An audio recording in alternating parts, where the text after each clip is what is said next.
Napilitan niyang inagaw yung mga papeles, 'no? At yan nga po ang isa sa eto po yung isa sa ebidensya na talagang nasugatan si Yusek Cabral.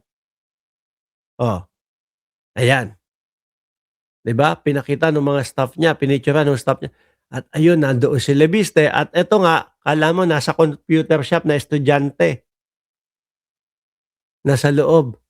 Eto yung sinasabi nitong si ano, Secretary Vince Dizon na talagang sapilitan at pumunta doon sa isang computer si Leviste para, puwede bang sabihing nakawin yung mga files? Kasi hindi naman ano, eh, hindi naman, kumbaga ang sinasabi ho mga kababayan, eh, hindi naman binigyan ng karapatan na makakuha yung mga files na yun, 'di ba?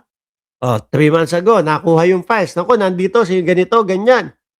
O sige idagdag bawas natin. Biruin mo 3 buwan na o ilang buwan na na hawak niya ngayon lang inilabas nung patay na si Yusek Cabral. Ngayon lang sinasabi, 'di ba? Ngayon lang eto at ngayon natatakot pang ilabas.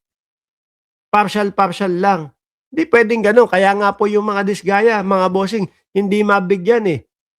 Hindi po mabigyan ng ano, proteksyon para maging witness. Bakit 'to? Kasi alam na partial lang po yung mga sinasabi at merong mga iniiwas na mga tao para hindi madamay at hindi masungkit. O sige, 3 months ago nakuha ko 'to, tanggalin ko si ganito, tanggalin ko yung 51 billion, tanggalin ko yung ganito, idagdag ko si ganito, idagdag ko si Romualdez, idagdag ko, si Marcos Jr., lahat ng ganyan. Ngayon 'no, mga bossing, kung buhay si Yusek Cabral, eh, hindi uubra yung dagdag bawas.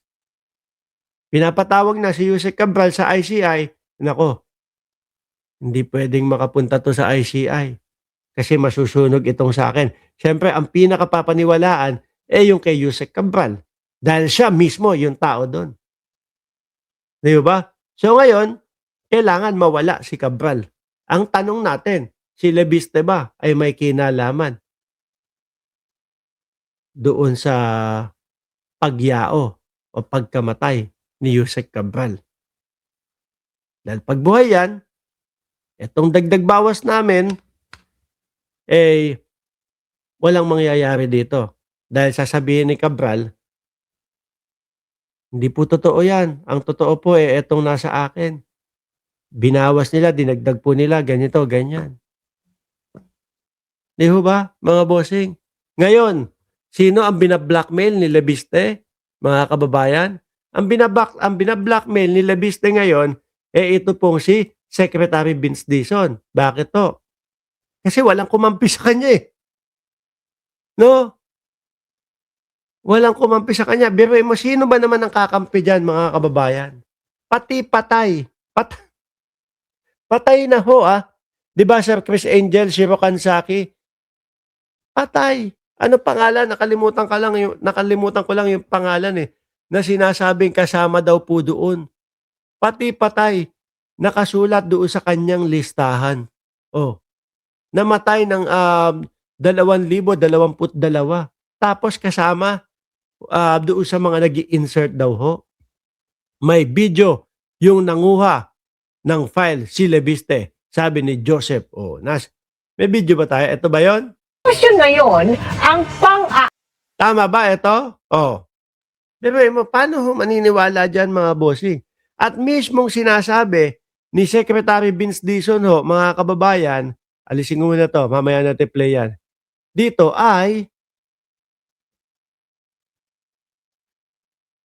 nanghablot ng agaw at umupo doon sa opisina para kuhanin yung mga files, ilagay sa kanyang USB.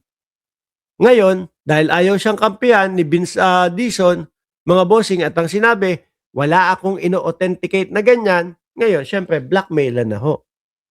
Maraming whistleblower daw po ang nagbibigay sa akin ng ebidensya dahil nagtitiwala sila na ang habol ko ay katotohanan at hindi ko kailangan ang mangurakot.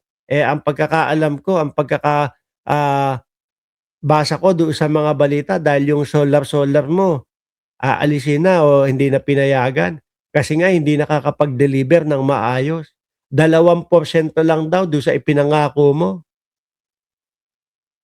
2% lang 'di ba, Champi Tuti ang pinangako ang nagagampanan. Kaya ngayon eto, naggagaganito ho, mga kababayan. Maraming whistleblower, tsaka ano, halata naman ho, 'no, idagdag mo na, isama mo na yung nakikita natin na hindi na mananalo si Loren Legarda sa susunod na 2028 election sa pagkasenador ho. 'Di ba, Kuya Loki, oh, shout out from South Carolina. Malabo na ho 'yun. Simula po nung, pagkapanalo nila, nung napansin at nakita ho natin mga kababayan na, maka-NPA pala, sabi ko wala na, malabo na 'tong manalo. Kaya ngayon ang hangad, ayan, si Lebiste naman ang maging senador. 'Yun naman po talaga, pero sabi ko nga ho mga boss, no, masyadong maaga para kay ano, para dito sa batang 'to na magpasiklab, magpasikat. Mapapanis agad ho mga kababayan, lalo na itong pinapasikat niya, 3 beses ng sablay, 3 beses. Unang sablay ano, yung kay Tere Redon, sinasabi niya may insertion 150, wala naman pala. Hindi pa naman pala congressman si Redon nung panahon na yun. Tapos biglang kambyo, hindi po yung Bicol Saro party list po ang tinutukoy ko. Pinangalanan niya mismo si Redon dun, eh. Oh, tapos yung sumunod eto, dahil nga po hindi kinampihan ni Vince, Dizon ho, ngayon blackmailan ang laban. Kaya may nagbigay sa akin ng di umano'y bagong insertion daw o allocable ni Secretary Vince Dizon. Anak ng tokwa naman yan. Big biglang gano'n. Sabi ni ni Ma'am Aba, "Everyday may additional statement 'tong Leandro na 'to. Trapo." Tropa nga din talaga sila ni Meow Meow. Meow 2.0 lang din 'to, eh. Siguro pagkatapos po nitong ano na 'to, taon na ito o siguro kalagitnaan ng January, wala na din ho ito, laos na din ho ito. Mapapansin mo tingnan niyo yung Barsaga, hindi na masyadong pinapansin. Wala na, lusaw na agad-agad. Pati mga DDS hindi na pinapansin si Barsaga. Gano'n lang din ho ito. Dahil kitang-kita, 'no ho, yung mga galaw niya. Ayusin mo kasi yung ano, yung renewable energy na 2% lang daw kasi yung inaano mo, yung nai-deliver niyo tapos gagalit kayo, 'di ba? Oh,